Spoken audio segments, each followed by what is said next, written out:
Hey everyone, welcome back to another episode of the NFL Salary Cap Explained. I'm your host, Texans Cap, and today we're going to talk about cash and cap spending, an often misconfused and understood topic. Let's get into it.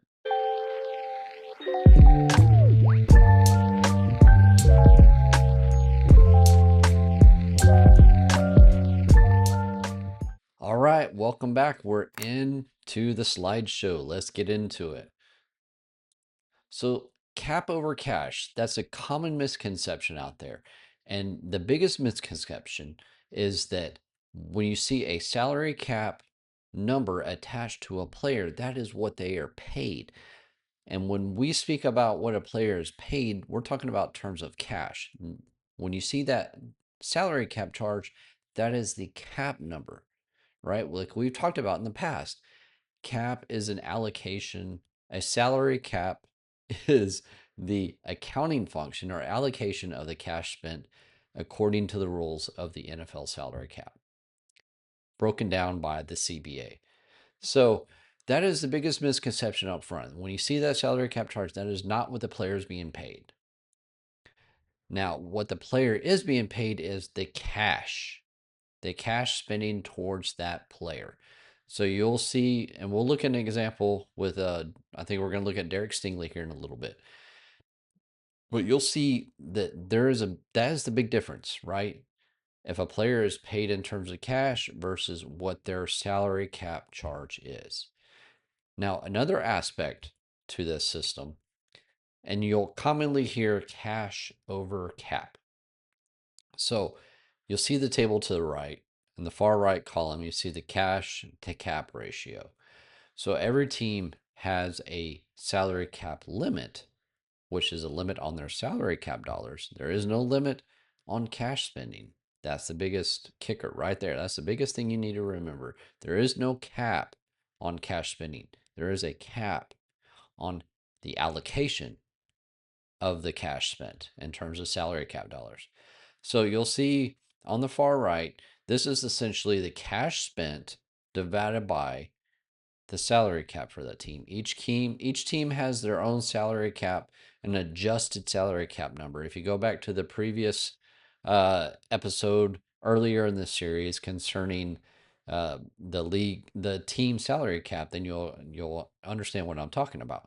So every team spends cash over cap. That's one of the biggest takeaways from here. When you're looking at it from a league perspective, there is no cap spending requirement, right? There is no, a team has to spend X amount of salary cap dollars. That's the delineation. The requirements are resolved to cash spending, not cap spending, right? You getting me? You following me now? It's a big difference there. So the first ticker is a league-wide cash spending requirement, which is 95% of the salary cap over 3-year trenches. There's 3 different trenches buried into the CBA. And then each team is required to spend 90% over a 3-year trench. Those 3-year trenches are here. 2021 through 2023, we're in the middle of as of the time of this recording, we're in the middle of the second trench, 24 through 26. And the last one, which is a 4-year trench, 27 through 30, carried to the end of the current CBA. Teams will have to spend, like we talked about, league wide combined between the 32 teams, 95% of the salary cap over that 3-year trench. And then each team will have to do a 90%. Now, remember, like I talked about, this is in terms of cash, not cap spending.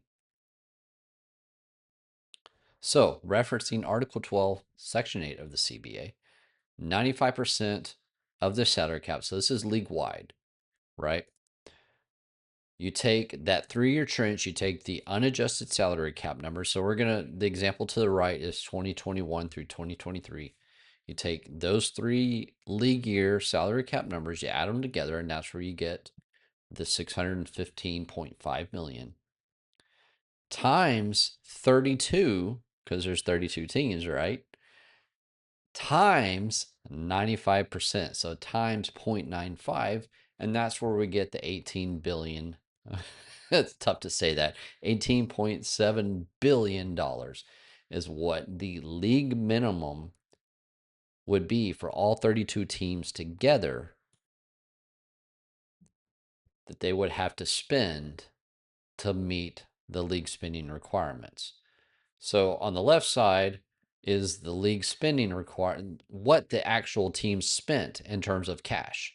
So they spent $21.8 billion in cash over these 3 years. 95% of that, just for illustration purposes, is 20.7 billion.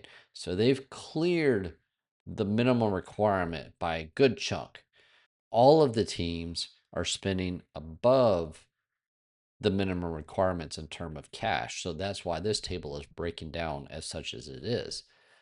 So I just want to give you an example of what the cash spending is. Like we talked about, all the teams together must spend 95% cash over the salary cap. So now we're going to look at the team specific side, which is Article 12, Section 9 of the CBA. 90% is what they must spend in terms of cash over a 3-year period. So same thing, add up those 3 years.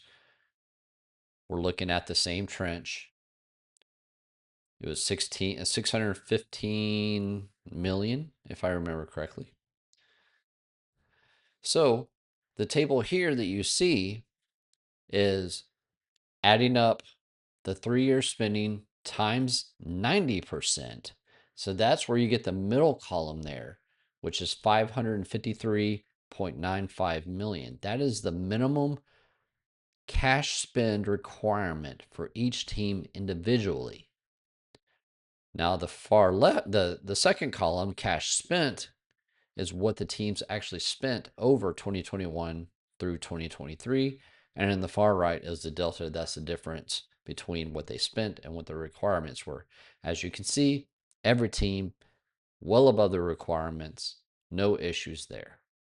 Now we're going to look at a specific player when I referred back to the first part of this video where cap does not equal cash.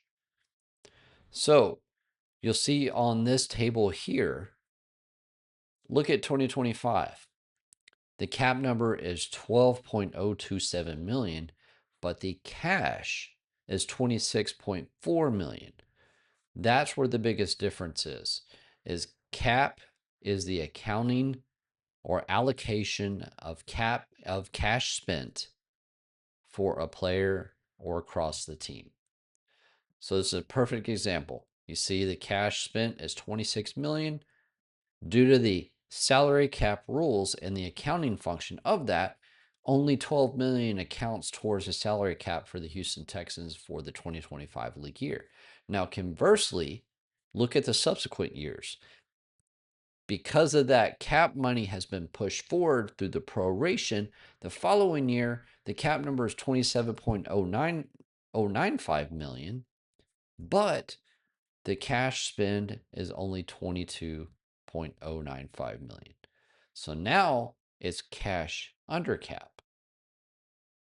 So you'll see this in majority of NFL contracts. They will try to leverage as much of the cap as they can by lowering the cap number in the first year, second year, and even third year, and try to push that money off into the future while still maintaining the cash spending towards that player and towards their requirements as laid out in the CBA. I hope you found this informative. I hope you learned a lot. We'll have more videos coming down the pipeline on the NFL Salary Cap Explained series.